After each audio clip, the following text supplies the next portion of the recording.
Hello friends, आप देख रहे हैं स्टडी पॉइंट और आज की इस वीडियो में हम करने वाले हैं क्लास 8 का चैप्टर 18 टोपी के क्वेश्चन आंसर। तो चलिए आइए शुरू करते हैं। हमारा फर्स्ट क्वेश्चन है, गवरिया और गवरा के बीच किस बात पर बहस हुई और गवरिया को अपनी इच्छा पूरी करने का अवसर कैसे मिला। क्वेश्चन का मतलब ये है कि गवरिया और गवरा में किस बात पे नोकझोंक हुई, बहस हुई थी और गवरिया को उसने अपनी इच्छा पूरी करने का उसको अवसर किस तरह से मिला था, ये हमें बताना है। तो आंसर है, गवरिया और गवरा के बीच आदमी के वस्त्र पहनने को लेकर बहस हुई। जब गवरे ने टोपी का जिक्र किया तो गवरिया ने भी अपनी टोपी पहनने की इच्छा को व्यक्त किया। गवरिया को अपनी इच्छा पूरी करने का अवसर जल्दी ही मिल गया। एक दिन दाना चुगते चुगते उसे रुई का एक फाहा मिल गया।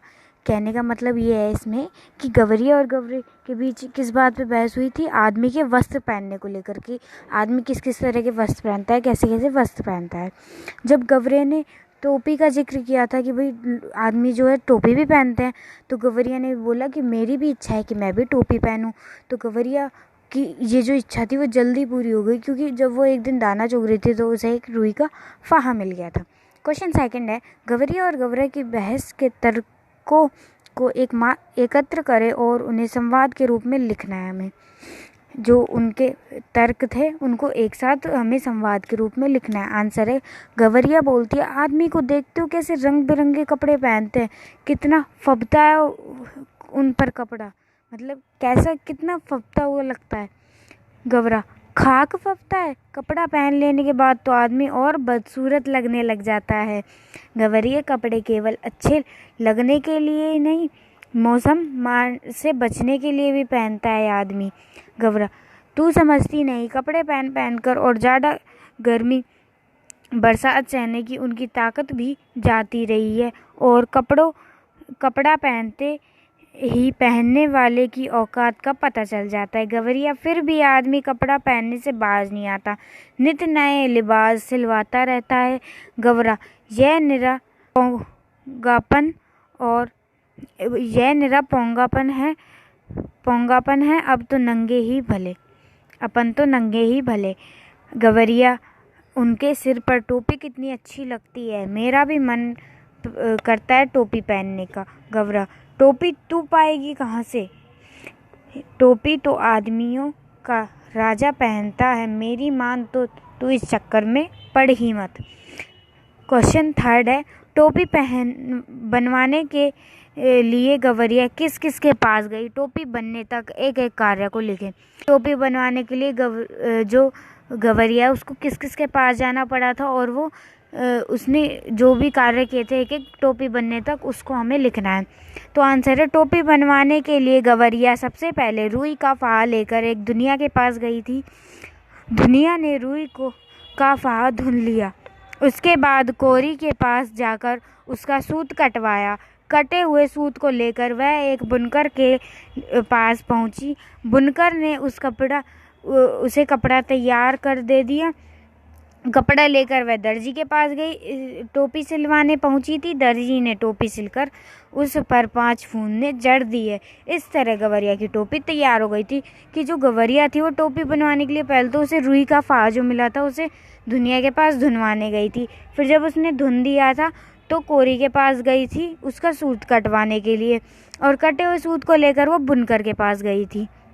और फिर जब बुनकर ने उसे कपड़ा तैयार करके दे दिया था तो वह दर्जी के पास गई थी टोपी सिलवाने।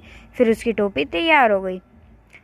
क्वेश्चन 4 है, गवरिया की टोपी पर दर्जी ने 5 फूंदे क्यों जड़ दिया। आंसर है, जब गवरिया ने दर्जी से कहा कि 2 टोपी सिल लेना और एक आप रख लेना तो दर्जी खुश हो गया और उसने गवरिया की टोपी पर 5 फूंदे जड़ दिए। क्योंकि जब गवरिया ने उससे कहा था दर्जी से कि 2 टोपी सिल देना इसमें से और एक आप रख लेना, एक मैं रख लूँगी, तो दर्जी खुश हो गया कि भाई ये तो टोपी मुझसे सिलवा भी रही है और मुझे एक टोपी दे भी रही है, इसलिए वह खुश होकर उसने उसकी टोपी पर 5 फूंदे जड़ दिए थे। क्वेश्चन फर्स्ट कहानी से का ये है कि किसी कारीगर से बातचीत कीजिए और परिश्रम का उचित मूल्य नहीं मिलने पर उसकी प्रतिक्रिया क्या होगी ज्ञात कीजिए और लिखिए।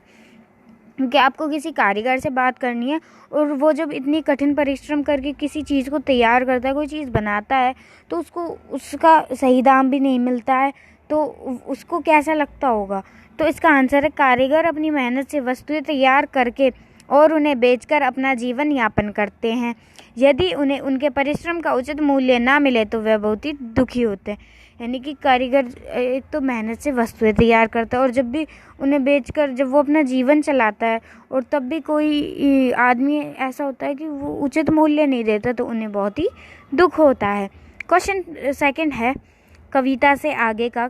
गवरिये की इच्छा पूर्ति का क्रम घूरे पर रुई के मिल जाने से प्रारंभ होता है। उसके बाद वह क्रमशः एक एक कर कई कारीगरों के पास जाती है और उसकी टोपी तैयार होती है। आप भी अपनी कोई इच्छा चुन लीजिए, उसकी पूर्ति के लिए योजना का कार्य विवरण तैयार कीजिए। तो इसका आपको खुद करना पड़ेगा। ये क्वेश्चन इसमें ये लिखा है छात्र स्वयं करें। क्वेश्चन थर्ड है गवरिया के स्वभाव से यह प्रमाणित होता है कि कार्य की सफलता के लिए उत्साह आवश्यक है। सफलता के लिए उत्साह की आवश्यकता क्यों पड़ती है? तर्क सहित लिखिए कि गवरिया का जो स्वभाव था उससे यह पता चल जाता है हमें कि कार्य की सफलता के लिए हमें उत्साह बहुत ज़्यादा रखना चाहिए, यानी कि आवश्यक होता है उत्साह।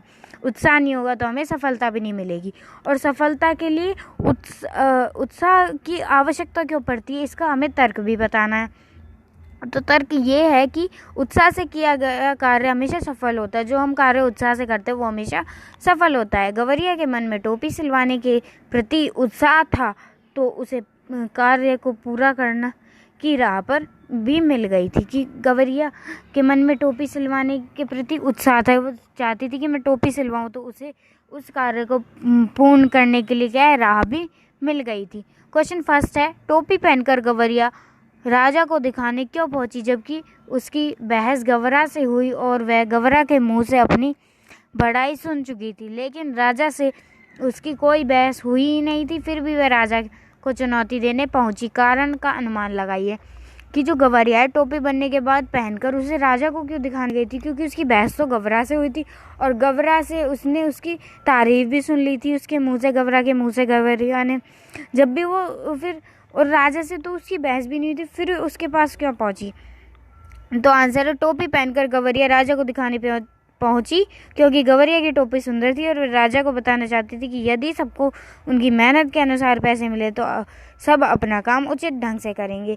टोपी पहनकर वो इसलिए दिखाने गई थी क्योंकि गवरिया ने भी गवरिया की जो टोपी थी वो बहुत ही सुंदर थी और राजा को वो ये दिखाने गई थी कि अगर हम किसी को भी उचित मूल्य दे उसके कार्य का तो वो हमारा काम उचित ढंग से करता है। क्वेश्चन सेकंड है यदि राजा के राज्य के सभी कारीगर अपने अपने श्रम का उचित मूल्य प्राप्त कर रहे होते तो तब गवरिया के साथ उन कारीगरों का व्यवहार कैसा होता?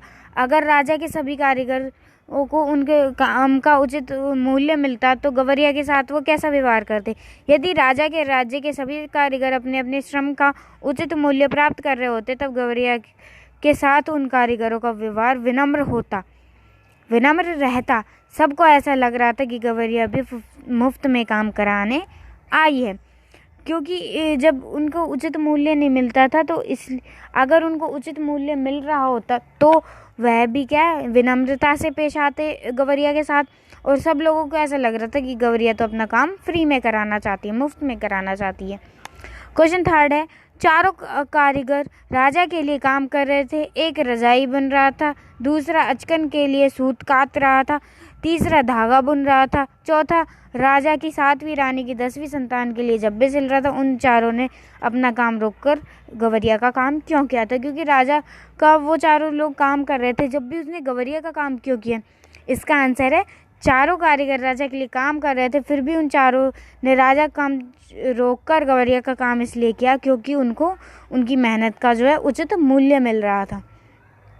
गांव की बोली में कई शब्दों का उच्चारण अलग होता है, उनकी वर्तनी भी बदल जाती है। जैसे गवरिया गौरी का ग्रामीण उच्चारण के अनुसार इस शब्द की वर्तनी लिखी गई है। फुंदना फुलगेंदा का बदला हुआ रूप है। कहानी में अनेक शब्द है जो ग्रामीण उच्चारण में लिखे गए हैं, जैसे मुल्क, क्षमा क्षमा, मजूरी मजदूरी, मल्लार मल्हार आदि।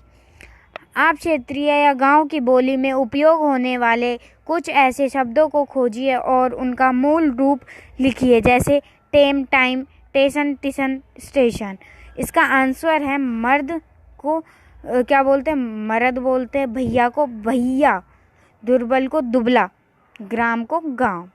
क्वेश्चन सेकंड है, मुहावरे के प्रयोग से भाषा आकर्षक बनती है। मुहावरे वाक्य के अंग होकर प्रयुक्त होते हैं।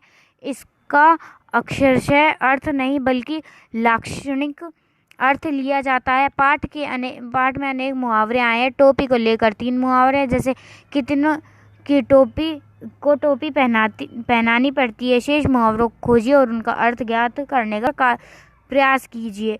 तो टोपी उछालना यानी कि बेइज्जती करना होता है। इसकी टोपी उसके सर, कई लोगों को एक साथ बेवकूफ़ बनाना। ठीक है, तो यही हमारे क्वेश्चन आंसर ख़त्म होते हैं। अगर आपको वीडियो पसंद आए तो लाइक शेयर करना ना भूलें और हमारे चैनल को भी कर ले सब्सक्राइब, क्योंकि आपको यहाँ पर 8th क्लास की न्यू वीडियोस देखने को मिलती है। चाहे वो एक्सप्लेनेशन की वीडियो, चाहे वो सॉल्यूशंस की वीडियो, तो आप सब्सक्राइब करना ना भूलें। Thanks for watching.